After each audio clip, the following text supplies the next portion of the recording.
오늘 우리 함께 말씀을 보도록 하겠습니다. 오늘 말씀은 엘리야의 기도라는 제목으로 열왕기상 17장 1절과 야고보서 5장 17절과 18절을 근거로 함께 말씀을 나눠보도록 하겠습니다. 제가 읽어보도록 하겠습니다. 열왕기상 17장 1절입니다. 길르앗에 우거하는 자 중에 디셉 사람 엘리야가 아합에게 말하되 내가 섬기는 이스라엘의 하나님 여호와께서 살아계심을 두고 맹세하노니 내 말이 없으면 수년 동안 비도 이슬도 있지 아니하리라 하니라. 야고보서 5장 17절 18절 말씀입니다. 엘리야는 우리와 성정이 같은 사람이로되 그가 비가 오지 않기를 간절히 기도한즉 3년 6개월 동안 땅에 비가 오지 아니하고 다시 기도하니 하늘이 비를 주고 땅이 열매를 맺었느니라. 아멘. 북이스라엘의 왕이었던 아합은 여호와 하나님을 버리고 바알 숭배를 일으키려 했습니다.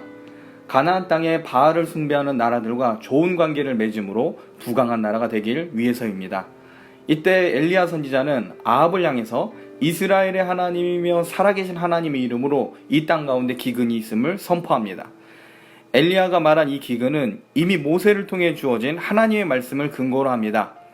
자, 하나님을 배반하면 여러 재앙을 받을 것인데 그 중에 하나가 기근이었습니다. 엘리야가 기근이 일어날 것을 선포하면서 짧지만 굉장히 강력한 신앙 고백으로 하나님의 살아계심과 하나님께서 이스라엘의 하나님이라는 사실을 담대히 선포합니다. 이 부분에 대해서는 우리가 저번 주에 함께 말씀을 나눴습니다. 자, 엘리야의 이 신앙 고백은 아합의 종교 정책에 대한 목숨을 건 도전입니다. 북이스라엘은 하나님을 과거 이스라엘이 하나가 되었을 때 받들었던 신이고 적국 남유다 예루살렘 성전에만 있는 그런 하나님으로 여겼습니다. 그러나 엘리야는 여호와 하나님을 이스라엘의 하나님으로서 남유다뿐만 아니라 북이스라엘의 하나님이라는 사실을 아합 왕 앞에 담대히 선포합니다. 엘리야는 하나님께서 지금도 살아계심을 증거로 내 말이 없으면 수년 동안 비도 이슬도 내리지 않을 것이다 라고 경고합니다. 엘리야의 경고는 윤리적 가치로 보면 굉장히 잔인한 선포입니다. 이 엘리야의 경고대로 비가 내리지 않았습니다. 이때 북이스라엘 백성들은 큰 고통을 경험하게 됩니다. 만약 대한민국에서 3년 동안 비가 한 번도 내리지 않게 된다면 여러분 어떤 일이 일어날까요? 이것은 무서운 재난입니다. 수많은 사람들이 죽을 수 있는 끔찍한 재앙입니다. 사람뿐만 아니라 온 나라의 생물과 땅이 고통을 당하게 되는 무서운 재앙입니다. 여러분이 만약 3년간 비가 내리지 않는 나라에서 살고 있었다면 이런 재앙을 선포한 엘리야 선지자가 좋게 보였을까요? 또한 이러한 재앙을 엘리야 선지자를 통하여 내리신 하나님을 과연 즐겁게 따를 수 있을까요? 이 무서운 재앙을 통해 하나님께 죄를 깨닫고 회개하며 용서를 구하는 사람이 있는 반면 끝까지 하나님 앞에 고집을 부리는 사람으로 나누어지게 됩니다. 여러분, 성경은 하나님을 중심으로 기록한 책입니다. 그래서 성경을 윤리적 잣대로 보면 안 됩니다. 세상의 윤리는 언제나 인간의 상태를 기준으로 평가를 합니다. 사람들을 행복하게 만들면 그것은 선한 것이고 사람들을 불편하고 힘들게 만들면 이것은 악한 것이라고 여기는 게 윤리입니다. 세상 사람들은 이렇게 말할 겁니다. 여호와의 신앙에서 단지 바울 신앙으로 종교를 바꾸었다고 3년간 비를 내리지 않는 그런 신이 정말 선한 신일 수 있겠느냐?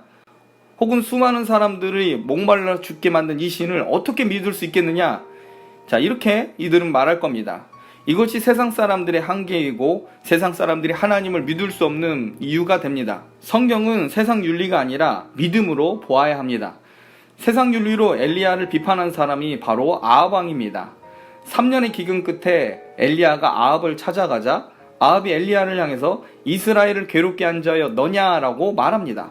아합 왕 앞에 엘리야는 잔인한 선지자요 수많은 인명과 자연을 파괴한 악한 사람입니다.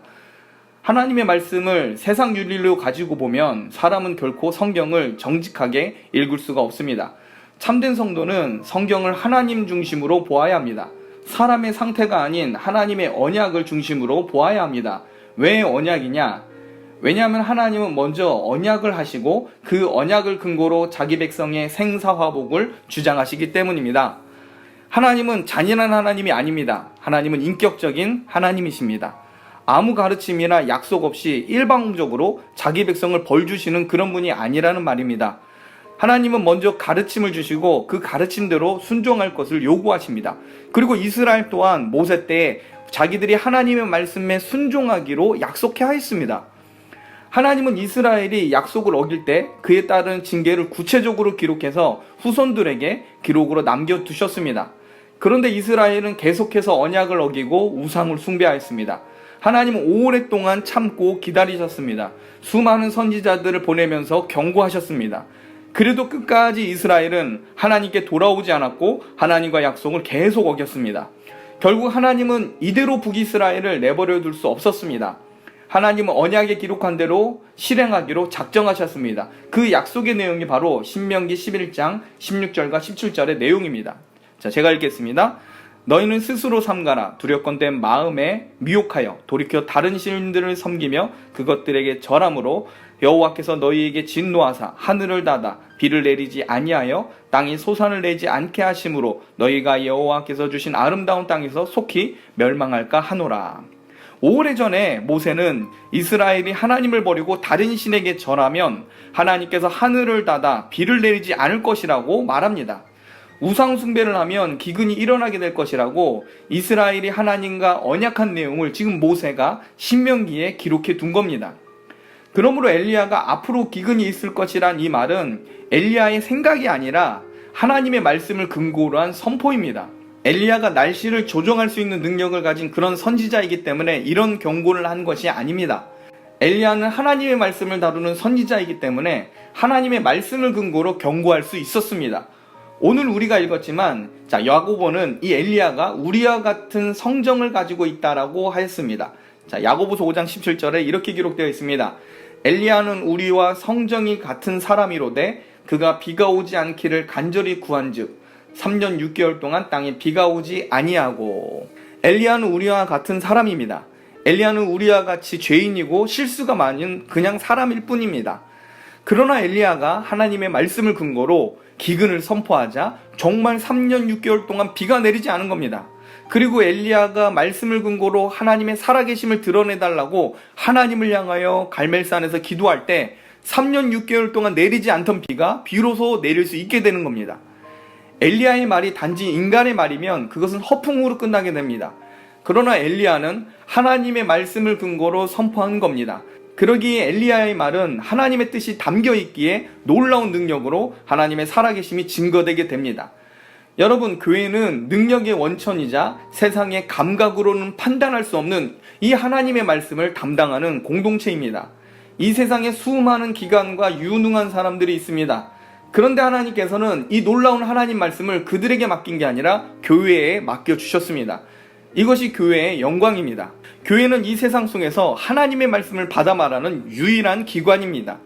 교회가 도덕과 윤리적 잣대를 가지고 세상의 상태와 인간의 상태를 판단하고 있다면 그것은 교회의 영광을 포기하는 행위가 됩니다. 교회는 하나님의 언약이 기록된 성경을 근거로 세상을 혹은 사람을 판단해야 합니다. 여러분이 교회에서 성경을 배우고 설교를 믿음으로 듣게 된다면 여러분은 이 시대에 엘리야와 같이 하나님께 크게 쓰임을 받을 수가 있게 됩니다. 하나님 편에 서서 세상 사람들이 범접할 수 없는 이 성도의 위치에서 하나님의 구원과 능력을 드러내는 축복의 삶을 살게 되는 겁니다. 엘리야는 북이스라엘 나라를 위한 선지자가 아니라 하나님의 사자요 선지자로서 세상 앞에 서 있는 겁니다.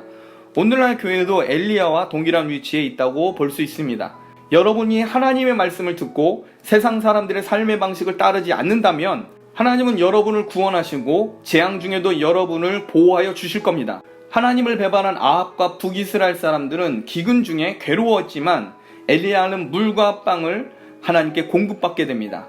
말씀을 마치겠습니다. 북이스라엘은 하나님의 말씀을 무시하였고 결국 하나님의 경고를 엘리야의 입술을 통해 듣게 됩니다. 엘리야는 하나님의 말씀을 근거로 하나님의 사심을 증거하고 있습니다. 엘리야의 말대로 비가 수년 동안 내리지 않는다면 하나님은 살아계신 하나님으로 증명되는 것입니다. 반면 풍요의 신이고 비를 관장한다고 알려진 이 바알은 죽은 신이며 인간이 만든 헛개비임이 증명되게 됩니다. 그런데 놀랍게도 북이스라엘은 기근이 오래 지속되어도 하나님께 돌아오기를 주저합니다. 오히려 아합과 이세벨은 기근 중에도 하나님의 선지자들을 잡아서 죽이는 이 악행을 계속 진행하였습니다. 하나님은 악한 아합 왕에게 자기가 살아있다는 것을 드러내시고 갈멜산에서 우상 숭배자들을 이기십니다. 자, 그러므로 여러분은 엘리야 선지자처럼 하나님 말씀을 믿고 하나님의 살아계심을 드러내고 어려운 시기에도 하나님의 크신 도움을 받는 축복의 사람이 되시길 바랍니다.